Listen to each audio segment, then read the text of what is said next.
Vamos, cambada de maluco que vai fazer o ITA. ITA 2017, Física, questão 17. Um emissor E1 de onda sonora situa-se na origem de um sistema de coordenadas e um emissor E2 num ponto de seu eixo Y, emitindo ambos o mesmo sinal de áudio senoidal e comprimento de onda lambda, na frequência de 34 kHz. Mediante um receptor R situado num ponto do eixo X a 40 cm de E1, observa-se interferência construtiva resultante da superposição das ondas produzidas por E1 e E2. É igual a lambda a diferença entre as respectivas distâncias de E1 e E2 até R. Variando a posição de E2 ao longo de Y, essa diferença chega a 10 lambda. As distâncias em centímetros entre E1 e E2 nos dois casos são... Vamos que vamos? Vamos montar aqui a figura, nosso plano cartesiano, eixo X, eixo Y. Tinha o emissor parado no ponto, na origem do sistema, é o E1. Um emissor E2 está em algum ponto do eixo Y. Tem um receptor no eixo X a 40 centímetros. Então aqui tem 40 centímetros e ali está o receptor R.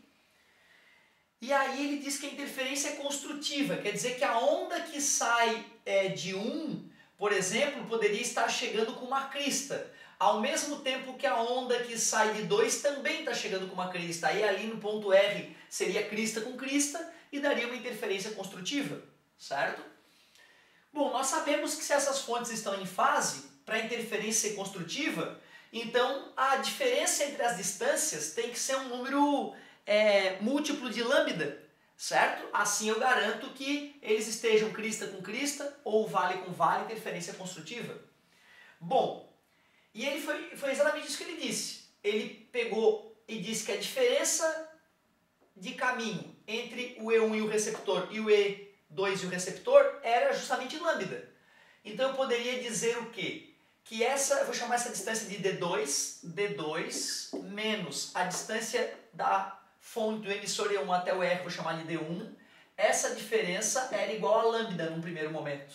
Num segundo momento, esta diferença passou a 10 lambda. O que ele quer saber? Ele quer saber justamente essa distância Y entre o emissor E2 e o emissor 1 nesses dois casos, certo? Foi isso que ele falou no enunciado. Então vamos lá. A primeira coisa que eu faria é ir atrás desse lambda, porque se ele falou que é uma onda sonora, se ela está se propagando no ar, poderíamos supor uma velocidade de aproximadamente 340 metros por segundo, dependendo da temperatura, lembra? O comprimento de onda nós podemos determinar, já que a frequência era 34 kHz, Quilo é 10 na 3. Então tu vê 34 vezes 10 que divide 34 vezes 10 na 3 é igual ao comprimento de onda. 34 dividido por 34 deu 1. 10 na 2, a parte de baixo, passa para cima 10 na menos 2 metros. Ou o comprimento de onda é 1 centímetro. Olha que bonitinho. Achamos o comprimento de onda. Bom, então eu sei que no primeiro caso a diferença entre a distância D2 e a distância D1 era lambda. E essa distância D1 eu sei que é 40. Então observem, D2 menos 40 centímetros é igual a 1 centímetro. Concordam comigo? Ou D2 igual a 41 centímetros. Esse é no primeiro caso.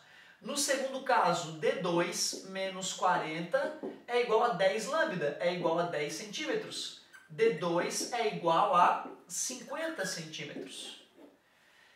Poxa, mas ele quer essa distância Y. Já que nós estamos usando o plano cartesiano, os eixos coordenados são perpendiculares e nós podemos fazer um Pitágoras aqui então, para relacionar a distância D2, a distância D1 e a distância Y. Então eu poderia escrever que D2 ao quadrado é igual a D1 ao quadrado mais Y ao quadrado. Olha, nesse segundo caso não ficou nem engraçado, porque olha ali, 50 ao quadrado é igual a 40 ao quadrado. Quem manja do triângulo pitagórico 3, 4, 5 sabe que o Y vale 30, por semelhança de triângulo, sem nem fazer Pitágoras. Esse é o segundo caso. Será que isso já resolve o nosso problema? Não, porque ficaríamos entre letra A e letra D. Então nós temos que garantir fazendo o primeiro caso. No primeiro caso, usando essa mesma expressão, o mesmo Pitágoras, o D é 41. 41 ao quadrado é igual. O D1 é 40. 40 ao quadrado mais y ao quadrado. 41 vezes 41, certo? 40 vezes 40 é 1.600, né? Aí é só somar 40 mais 41. Mas também, uma situação dessa, se o aluno não tiver agilidade, né, para fazer a continha, 1.681, 4 vezes 4, 16, 1.600, subtrai 1.600 em ambos os lados, extrai a raiz quadrada em ambos os lados, mais ou menos 9 é a resposta, menos não faz sentido nesse caso, 9. Então ficamos com a letra A de amor, 9 e 30. Era 30 centímetros a distância, no segundo caso era 9 centímetros a distância no primeiro caso. Certo, pessoal? Muito obrigado pela paciência e pela atenção e até a próxima!